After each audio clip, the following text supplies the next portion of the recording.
UP में 2 दिन के दौरे पर आए रायबरेली से सांसद राहुल गांधी बुधवार को पहलगाम हमले में मारे गए शुभम के घर कानपुर पहुंचे। राहुल गांधी ने यहां परिजनों से मुलाकात की। इस दौरान राहुल गांधी ने शुभम को श्रद्धांजलि दी। जैसे ही राहुल गांधी पर शुभम की पत्नी ऐशन्या की नजर पड़ी तो वह रोने लगी। इस पर राहुल गांधी ने ऐशन्या को गले लगाकर सांत्वना दी। राहुल गांधी ने पहलगाम हमले के बारे में पूछा।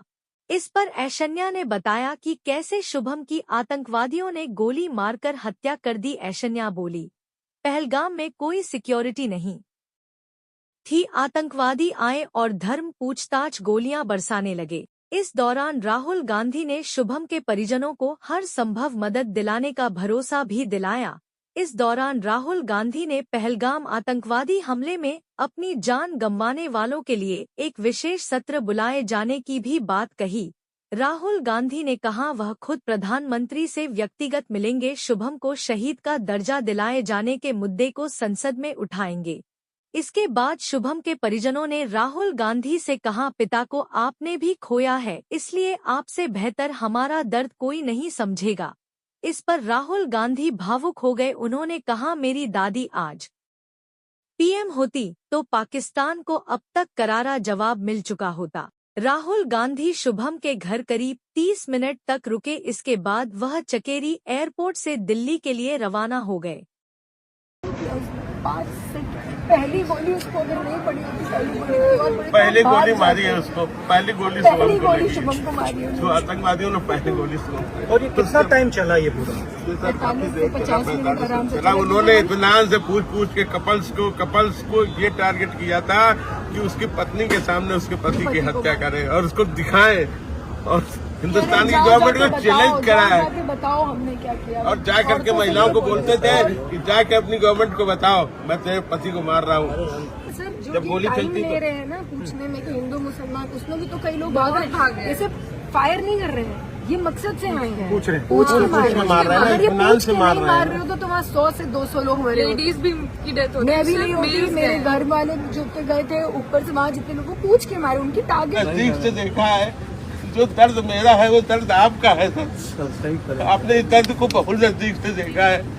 हमें याद है वो दिन आपके पिताजी की भी वही हुआ। तो मैं प्रधानमंत्री को चिट्ठी लिख दूंगा और कहलवा के दूंगा कि शहीद का दर्जा देना चाहिए। और क्या कर सकते? मुझे और कुछ नहीं चाहिए सर। मुझे उन आतंकवादियों का सफाया चाहिए जो पाकिस्तान में बैठे हुए, वो सर होना चाहिए। वो सर आप हमारी मीटिंग हुई, ऑपोजिशन की मीटिंग हुई और पूरे ऑपोजिशन ने कहा कि देखिए जल्दी से जल्दी सख्त कार्रवाई होना चाहिए। अब वो आपके ऊपर है क्या करना है। आप सरकार में हो, अगर हम होते तो हम कर देते, बट होना है। ये हमने यूनाइटेड ऑपोजिशन की तरफ से उनको कहा। सर जब आपके पिताजी जिस दिन हुआ था ना, पूरा देश रोया था आपके साथ। सर वही दर्द हमें है जो दर्द पूरा देश आपके साथ भी। सर आप उठाइए, संसद में उठाइए सर, आपकी आवाज सुनती है पूरा देश सुनता है आपकी आवाज। हमने आप संसद में बोलिए सर। खारगे जी और मैंने चिट्ठी लिखी है जी, संसद सत्र उठाया जाए सर कि जो लोग शहीद हुए हैं उनके लिए एक स्पेशल पार्लियामेंट का सेशन रखना चाहिए जी। और उसमें हमें चर्चा करनी चाहिए, सारे मतलब ऑपोजिशन को, सरकार को चर्चा करनी चाहिए, डिस्कशन करना चाहिए और आपको ऑनर करना चाहिए।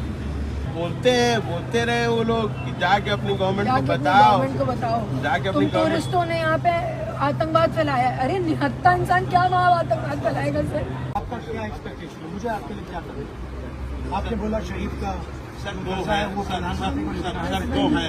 एक तो शुभम को शहीद का दर्जा दिया जाए, जिससे ये मेरी बहू जो है सम्मान के साथ जी सके, सर उठा के जी सके कि मेरे पति ने शहादत दी थी देश के लिए।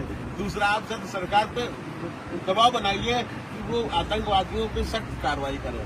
उन आतंकवादी, जहाँ भी आतंकवादी है दुनिया में, वो कोई भी मुल्क को, भले पाकिस्तान और नष्ट नाबूद करे, आतंकवाद को जड़ से समाप्त करें। आतंकवाद नहीं खत्म होगा, नहीं खत्म होगा। आज मेरा बेटा गया है, कल दूसरे का बेटा जाए।